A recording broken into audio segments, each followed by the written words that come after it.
What's happening, YouTube? Welcome back to the channel, RC Anything RC.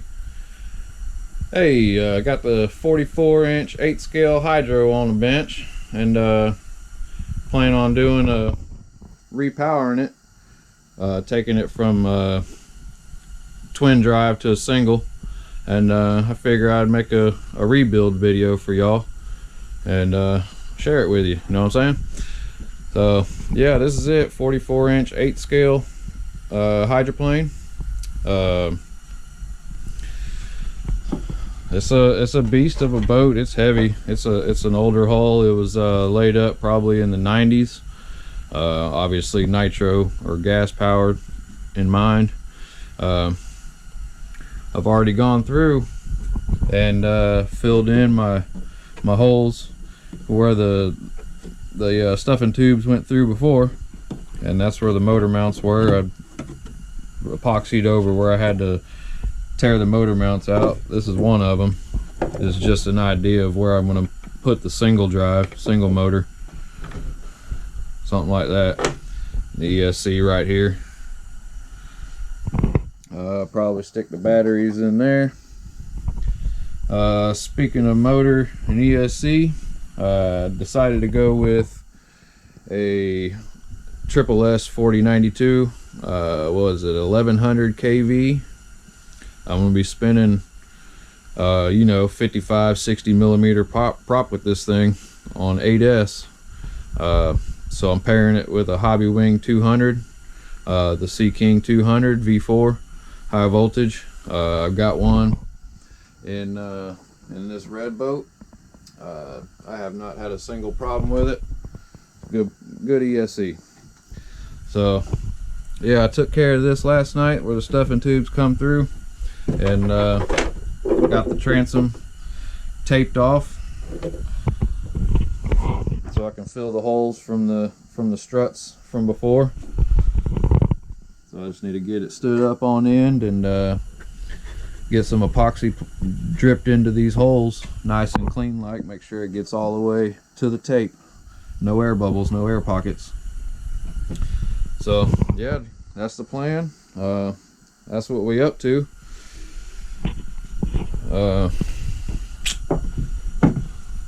Yeah, so this is new for me to bring y'all along for the ride with something like this. So hopefully I don't mess it up too bad.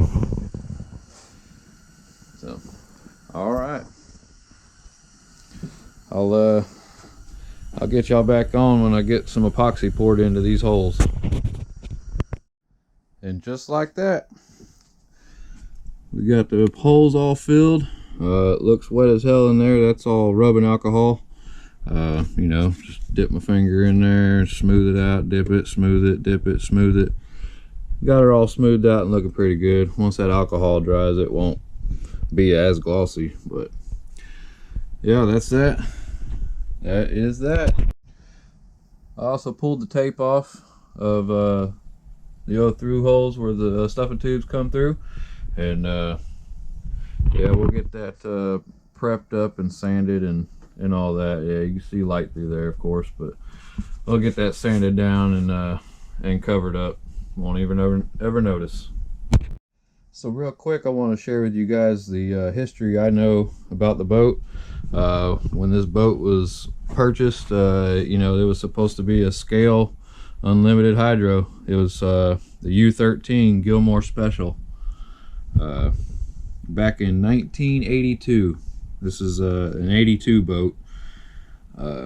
So this hull was gonna be made to look like that, but my skills, my detail work, it just ain't there.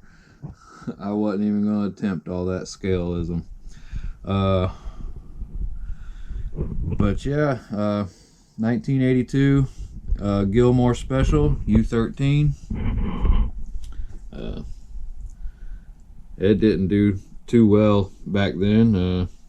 Only ran a handful of races and didn't place very well. Wasn't a very popular one. But yeah, I just figured I'd share that with you guys. So that's what this boat looks like. That's what it's supposed to be. But instead, I decided to paint it what I wanted, and make it a tribute to my brother. My brother was born in 1976. That's why we got the U-76 on there. He was an Air Force retiree. Decided to take his own life back in 23. Kind of sucks in dealing with it, but this was one way for me to do it. So yeah, tribute to my brother. Backstory on this boat. Yeah, that's also why you see the 988 on the UL-19 lid. 988's another tribute for my brother. Yeah, he's a 9/11 baby. Born September 11th, 1976. Let me tell y'all about the power system that was in the boat and the power system that I decided to go with to repower the boat. So the boat had a pair of 3674 1900 kV Dynamite motors paired up with a Dynamite 120s. I'm sure some of y'all can guess where them came from. Yeah, old Miss Geico when I crashed it. I put them in here, and that's what I decided to power the boat with. And hell, to be quite honest, I built this boat for, I think it was somewhere about $100, using all parts that I had laying around and whatnot. But yeah, so I can't find up wattage numbers on a Dynamite motor. So I looked up a Leopard motor, same size, and it's putting out 1200 watts and 2000 watts max. So you multiply that by 2, that's 2400 and 4000. So I decided to go with a 4092 Triple S motor that's putting out 3000 normal and 6000 max. So right there, we're already getting more wattage. Now, when I ran the boat before with the 3674s, heat was an issue with the electronics. It was just 1900 kV in the small cans. It wasn't enough for the 44-inch boat that this is. So we got the bigger motor, and I went with an 1100 kV. I think that's plenty low enough to spin whatever prop I want to. A boat this size, in my opinion, will be spinning a 55 to 65, probably closer to the 65 millimeter range. So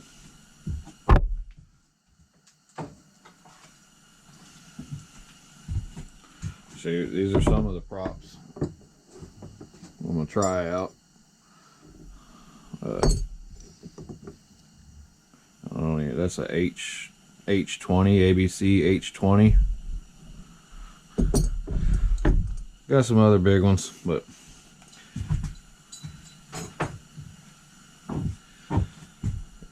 yeah. So the 4092 1100 kV on 8S with the Hobby Wing Seaking 200 high voltage.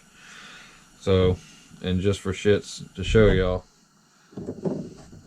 new motor placement is going to be up here, obviously. Hadn't decided, probably put the ESC right here in front of this bulkhead, or right behind this bulkhead. Yeah, I'm going to repaint all this. But yeah, ESC here, motor here, batteries will sit here and here.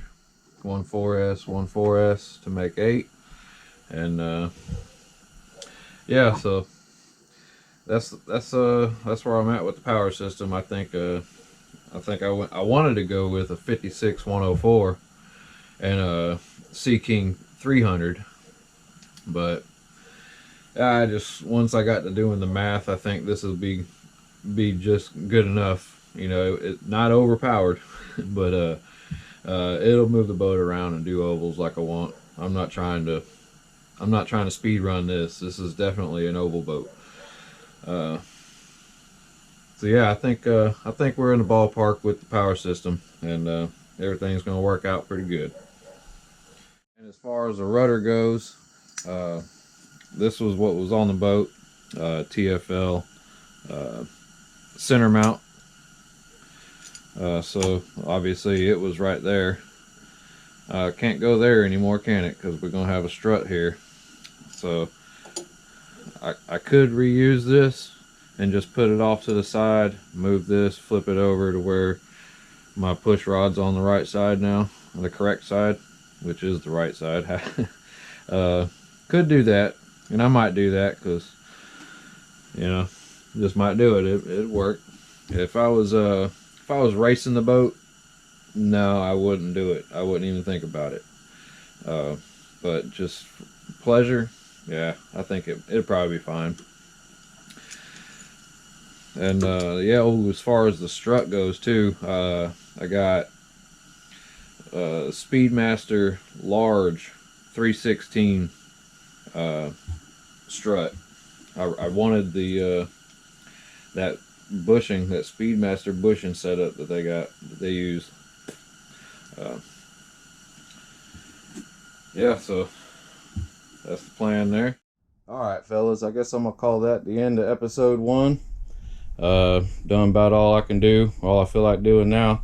I'll get y'all back here for episode 2 whenever I get some parts in. Whenever they arrive, they should be here anytime. So, all right, I appreciate y'all tuning in and checking out the rebuild video, and I'll get y'all back here on the next one. Peace out.